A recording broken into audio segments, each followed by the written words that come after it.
शुरुआत की। तख्त नशीनी के मौके पर शानदार जश्न मनाया गया।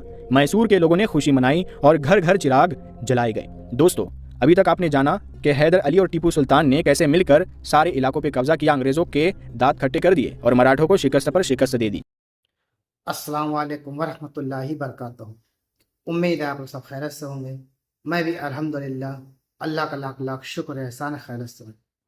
और इंशाअल्लाह जिस वीडियो रिएक्शन मेरे आ रहे हैं दोस्तों, नूर हदीस चैनल का नाम है और इनके चैनल का लिंक मैं डिस्क्रिप्शन बॉक्स में दे दूँगा।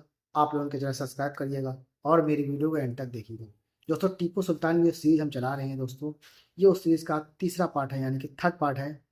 और इससे पहले जो 2 पार्ट हमने रिलीज किए हैं, तो जिसने भी ना देखा हो वो मेरे चैनल में जाके फर्स्ट सेकंड दे सकता है। और ये थर्ड पार्ट है टीपू सुल्तान की सीरीज़ का। तो आइए हम इस सीरीज़ को, मतलब इस थर्ड पार्ट को पूरा एंड तक देखते हैं। और वीडियो अच्छी लगा करें तो शेयर ज़रूर किया करें, ताकि सबको पता चले टीपू सुल्तान के बारे में, उनके वालिद हैदर अली के बारे में। तो इस तरह से पूरा मुकम्मल ये सीरीज़ है दोस्तों। तो इंशाअल्लाह इस हम पार्ट 1, पार्ट 2, पार्ट 3 करके इस तरह से अपलोड करते रहेंगे। और आप हमें सपोर्ट करने के लिए वीडियो को शेयर करिएगा। तो चलिए बिना देरी पहले वीडियो स्टार्ट करते हैं, फिर इंशाअल्लाह बात करते हैं। लेने के बाद 1775 ईस्वी में चिनार यादगार पर हमला किया और वो इलाका भी मराठों से छीन लिया। इसी साल उन्होंने हेलारी के मराठा से अपनी वो जागीर भी वापस छीन ली जो मराठों से सुलह के वक्त हैदर अली ने मसलहत के तहत हेलारी के हवाले कर दी थी। हैदर अली और टीपू ने मराठों की कमजोरी और नाइत्तिफाकी से फायदा उठाते हुए मराठों के कुछ नए इलाके भी फतह करके अपनी सल्तनत में शामिल कर लिए। 1774 ईस्वी से 1778 ईस्वी तक हैदर अली की सल्तनत दरियाए तंगभद्रा तक फैल गई और उससे आगे कृष्णा तक जो मराठों का इलाका था वो भी जीत लिया गया। अंग्रेज हिंदुस्तान पर कब्जा करके अपनी हुकूमत कायम करना चाहते थे, लेकिन जब सल्तनत खुदादाद मैसूर इस्लामी रियासत बनने के बाद मराठों को एक के बाद एक शिकस्त देकर और अपने इलाके वापस लेकर दोबारा इलाके की एक ताकतवर सल्तनत बन रही थी, तो वो हैदर अली और उसके नौजवान बेटे टीपू को अपने मकासद और इरादों के रास्ते में सबसे बड़ी रुकावट समझने लगे। हैदर अली अंग्रेजों के नापाक इरादों की राह में एक नाकाबिले तस्खीर चट्टान बन चुके थे, जिसे ताकत के जरिए हटाना तनहा अंग्रेजों के बस की बात न थी। इसीलिए उन्होंने इस चट्टान को गिराने के लिए हैदर अली और उनकी रियासत के खिलाफ नई साजिशें और जोड़ तोड़ शुरू कर दी। इस साजिश में उन्होंने निजाम हैदराबाद और मराठों को भी शामिल किया, जो पहले ही अंग्रेजों के मददगार और हैदर अली के मुखालिफ थे। मैसूर की सल्तनत में एक बंदरगाह थी, उसका नाम माही था और हैदर अली ने ये बंदरगाह फ्रांसीसियों को दे रखी थी, जहां फ्रांसीसी कारोबार करते थे और उनकी तिजारती कंपनियां थी। अंग्रेजों ने हैदर अली से जंग करने की योजना बनाई। इस योजना के तहत उन्होंने माही बंदरगाह पर कब्जा करने के लिए 1780 ईस्वी में हैदर अली के इलाके से अपनी फौज गुजारी।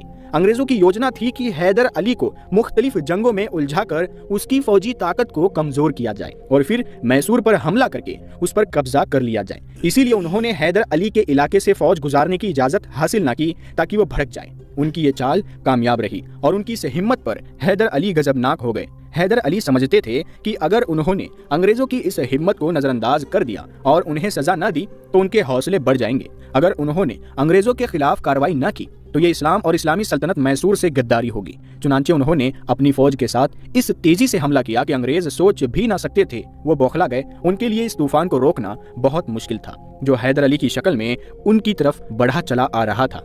अंग्रेजी फौज का सालार जनरल हेक्टर बेबस हो गया। वो हैदर अली के मुकाबले में अपनी हार महसूस करने लगा, तो उसकी बेबसी देखकर अंग्रेजों ने कर्नल बैली के नेतृत्व में मजीद फौज जनरल हेक्टर की मदद के लिए रवाना कर दी। टीपू हैदर अली के साथ था। हैदर अली को पता चला कि कर्नल बैली को जनरल हेक्टर की मदद के लिए भेजा जा रहा है, तो उन्होंने फौरन टीपू को फौज देकर रवाना कर दिया, ताकि वो रास्ते में ही कर्नल बैली को रोक दे और जनरल हेक्टर तक सहायक फौज ना पहुंच सके। बाप का हुक्म मिलते ही बहादुर टीपू आंधी तूफान की तरह आगे बढ़ा और उसने रास्ते में ही कर्नल बैली की फौज को रोक लिया। कर्नल बैली की फौज के 2 हिस्से हो गए। एक हिस्सा टीपू सुल्तान की फौज के घेरे में आ गया, जबकि दूसरा हिस्सा अपने बचाव के लिए जंग करने लगा। लेकिन जल्द ही अंग्रेजी फौज को शिकस्त हो गई। कर्नल बैली बचे खुचे सिपाहियों के साथ मैदान जंग से भाग गया। इस जंग में अंग्रेजी फौज के 50 अफसर और 150 सिपाही गिरफ्तार कर लिए गए। जनरल हेक्टर के लिए कर्नल बैली की मदद बहुत ज्यादा अहमियत रखती थी, लेकिन टीपू ने उस सहायक फौज का रास्ते में ही सफाया कर दिया था। चुनांचे हैदर अली के मुकाबले में हार कर जनरल हेक्टर अकार्ट की तरफ भाग गया। हैदर अली ने आगे बढ़कर अकार्ट का मुहासिरा कर लिया, जबकि टीपू को छोटी सी फौज देकर भागे हुए अंग्रेजों पर छापे मारने और उन्हें परेशान करते रहने की हिदायत की, ताकि भागे हुए अंग्रेज मद्रास तक ना पहुंच सके। फतेह अली टीपू अपने बाप हैदर के हुक्मों को पूरा करने के लिए रवाना हुआ। हारी हुई अंग्रेजी फौजी छुपकर मद्रास का रुख कर रहे थे। हैदर अली चाहते थे कि उनको मद्रास पहुंचने से पहले रास्ते में ही खत्म कर दिया जाए ताकि अंग्रेजों की ताकत टूट जाए। टीपू ने भागे हुए अंग्रेज दस्तों का पीछा किया और जंगल बट के इलाके में भागती और बिखरती हुई अंग्रेजी फौज के कई दस्तों पर छापा मार हमले करके उन्हें भारी नुकसान पहुंचाया। उधर हैदर अली ने अकारट का मुहासिरा कर रखा था, लेकिन अकारट को फतह करना मुश्किल नजर आ रहा था। चुनांचे हैदर अली ने टीपू को अकारट पहुंचने का हुक्म भेजा। वो हर कीमत पर अंग्रेजों के इस खास शहर को जीतने का इरादा कर चुके थे। अकारट अंग्रेजों की बहुत बड़ी छावनी थी और यहाँ अंग्रेजी फौज की तादाद भी बहुत ज्यादा थी। अंग्रेज इस खुश फहमी में मुब्तला थे कि हैदर अली अकारट जीत ना सकेगा, लेकिन जब टीपू अपनी फौज के साथ अकारट पहुंचा तो हैदर अली और टीपू की फौजों ने ताबड़तोड़ हमले करके अंग्रेजों के हौसले पस्त कर दिए। अंग्रेजों को शिकस्त हुई और हैदर अली ने अकारट पर कब्जा करके जीत का झंडा लहरा दिया। अकारट की जीत अंग्रेजों के लिए बहुत बेइज्जती थी। उन्हें डर हुआ कि अब हैदर अली को मद्रास जीतने से रोकना उनके बस की बात नहीं रही। हैदर अली और उनका बेटा टीपू सुल्तान बड़ी बहादुरी से उनके खास शहरों और किलों को जीतते जा रहे थे। उनके हमले को रोकने की खातिर अंग्रेजों ने सुलह के लिए एक प्रतिनिधि मंडल यानी वफ्द हैदर अली के पास भेजा। अकारट और उसके बाद दूसरी जंगों में हैदर अली ने अंग्रेजी फौज के सालार कर्नल ब्रैथवेट को बहुत शर्मनाक शिकस्त दी थी और उसे गिरफ्तार कर लिया था। कर्नल ने गिरफ्तारी के बाद हैदर अली और टीपू से जान बख्शने की दरखास्त की। उन्होंने कर्नल की जान बख्श दी। फिर अंग्रेजों ने हैदर अली से सुलह करने की कोशिश की, मगर हैदर अली ने सुलह से इनकार कर दिया और उनके एक फौजी शहर कुडनूर पर हमला कर दिया। अंग्रेजों को यहाँ भी हार का सामना करना पड़ा और हैदर अली ने कुडनूर को जीत लिया। कुडनूर के बाद हैदर अली की फौजों ने अरनी पर हमला किया, जहां जनरल आयर कोर्ट अंग्रेजी फौज के साथ मौजूद था। वो हैदर अली के आने की खबर सुनकर डर गया और अपनी फौज को लेकर वहां से निकल भागा। चुनांचे हैदर अली ने अरनी पर कब्जा कर लिया।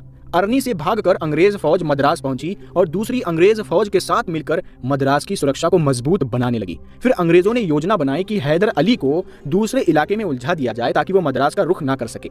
इस नई पॉलिसी के तहत उन्होंने मालाबार के साहिली इलाकों में गड़बड़ फैला दी। अंग्रेजों ने कर्नल हैमरस्टोन को एक बड़ा लश्कर देकर मालाबार की तरफ रवाना कर दिया था, जहां उन्होंने अपनी साजिशों से बदअमनी पैदा कर दी थी। मालाबार के लोग मुख्तलिफ ग्रुपों में बट गए और वहां खाना जंगी शुरू हो गई थी। अंग्रेजों की ये योजना ये थी कि हैदर अली और टीपू इस इलाके में उलझे रहे और उन्हें मद्रास पर हमला करने का मौका ही ना मिले। बंबई से कर्नल हैमरस्टोन को फौज देकर इसीलिए मालाबार की तरफ भेजा गया कि वो हैदर अली की फौज को शिकस्त देकर वहां के तमाम साहिली इलाकों पर कब्जा कर ले।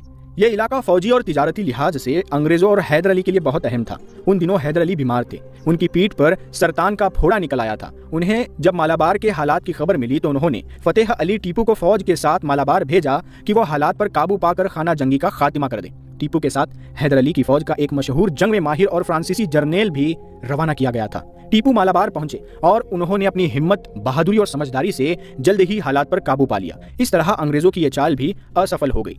अंग्रेज कर्नल हैमरस्टोन फौज के साथ मालाबार पहुंचा तो वहां बहादुर टीपू सुल्तान हालात पर काबू पा चुका था। टीपू को वहां मौजूद पाकर अंग्रेज कर्नल को उसका सामना करने की हिम्मत ना हो सकी और उसने मालाबार के इलाके से निकल जाने में ही अपनी बेहतरी समझी। चुनांचे वो अपनी फौज लेकर सेनापति नदी की तरफ रवाना हो गया, जहां एक मजबूत किला था। टीपू को पता चला तो वो भी अपनी फौज के साथ अंग्रेजी फौज के पीछे चल दिया, लेकिन अंग्रेजी फौज तेजी से सफर करके सोनापति पहुंच गई। टीपू के वहां पहुंचने से पहले ही कर्नल हैमरस्टोन ने अपनी फौज के साथ सोनापति के किले में पनाह ले ली। टीपू ने वहां पहुंचकर सोनापति के किले का मुहासिरा कर लिया और किला जीतने के लिए उस पर हमले करने लगा। किले का हिफाजती निजाम काफी मजबूत था, इसीलिए उसे जीतने में परेशानी हुई और मुहासिरा लंबा हो गया। मैसूर की राजधानी श्रीरंगापट्टनम में सुल्तान हैदर अली बीमार पड़े हुए थे और बेहतरीन इलाज के बावजूद उनकी बीमारी जोर पकड़ती जा रही थी। जब हैदर अली को अपने बचने की कोई उम्मीद न रही तो उन्होंने टीपू की तरफ खबर पहुंचाने वाले को भेजा कि वो तुरंत वापस आ जाए, लेकिन कासिद के वहां पहुंचने से पहले ही हैदर अली की मृत्यु हो गई, उनका इंतकाल हो गया। चुनांचे पहले कासिद के टीपू के पास पहुंचने के बाद दूसरा कासिद हैदर अली की मौत की खबर लेकर पहुंचा। हैदर अली की 6 दिसंबर 1782 ईस्वी को मृत्यु हुई।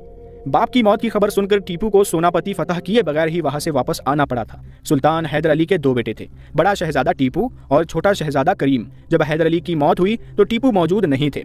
उनके आने तक मैसूर का तख्त खाली नहीं छोड़ा जा सकता था। चुनांचे सल्तनत के लोगों ने बाहमी मशवरा और इत्तिफाक से कुछ दिन के लिए शहजादा करीम को तख्त पर बिठा दिया ताकि हुकूमत के इंतजाम चलते रहे। जल्द ही टीपू मालाबार से वापस आ गया। टीपू वापस आया तो शहजादा करीम उसके लिए तख्त से हट गया। 26 दिसंबर 1782 ईस्वी को टीपू मैसूर के तख्त पर बैठा और सुल्तान फतेह अली टीपू के नाम से अपनी हुकूमत की शुरुआत की। तख्त नशीनी के मौके पर शानदार जश्न मनाया गया। मैसूर के लोगों ने खुशी मनाई और घर घर चिराग जलाए गए। दोस्तों, अभी तक आपने जाना कि हैदर अली और टीपू सुल्तान ने कैसे मिलकर सारे इलाकों पे कब्जा किया, अंग्रेजों के दांत खट्टे कर दिए और मराठों को शिकस्त पर शिकस्त दे दी। तो दोस्तों, टीपू सुल्तान की सीरीज़ का ये थर्ड पार्ट हम लोगों ने मुकम्मल किया है। और जिन हजरात ने भी इसके शुरू के पार्ट नहीं देखे वो मेरे चैनल में जाके शुरू से अंत तक टीपू सुल्तान की पूरी सीरीज़ मुकम्मल ज़रूर देखें। बड़ी प्यारी बड़ी बेहतरीन सीरीज़ है और पता भी चलना चाहिए टीपू सुल्तान जैसे बादशाह और ताकतवर और अच्छे इंसान के बारे में कि वो क्या थे, क्या शख्सियत थी। तो इंशाल्लाह मैं चाहता हूँ आपको अच्छी लगी तो शेयर करिएगा। अब मिलेंगे इंशाल्लाह आपके चौथे पार्ट में।